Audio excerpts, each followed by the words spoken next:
A big thing in sales, especially. I mean, it's very important in the rest of your life as well, but mostly in sales, um, is tonality, which is a very important part of how people perceive your like gestures and things.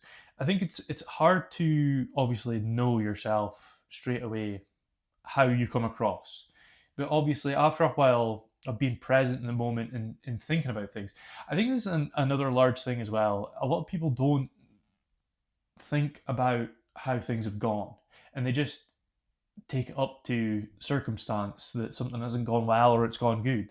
But the more you look back at situations, the more you'll understand this is why this has happened or this is why this has happened, and you will get it wrong. So don't be certain.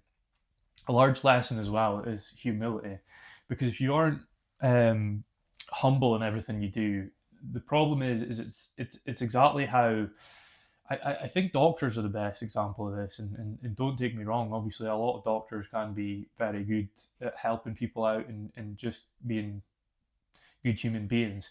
But the problem is when you've gone to school for such a long time, and this is the same with anybody else who's gone to university, especially, it's very different to be learned in the sense that you've gone somewhere, you've been shown information, and then you've worked out from A to B how this information should be worked out. Is your brain smart enough to process this information? Have you got a good enough memory for this information?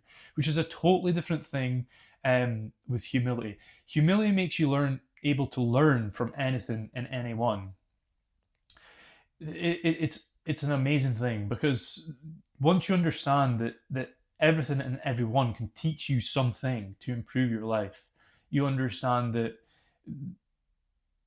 well, it's just mind blowing, to be honest. At the end of the day, to think that if you look into the details or listen to someone properly, just actually listen to what they're saying rather than having your ego in the way and projecting what you think they are saying, because that's a lot of how life works for most people. Is they're staying in their emotions, and that really filters things in the wrong way. Well, filters things in your way, which might actually be okay for how you do life in the sense. But at the end of the day, you shouldn't be just looking through things at a screen of your emotions. That is realistically, if you want to meet a lot of different people and be friends or helpers to other people, in a way to say it, you really do want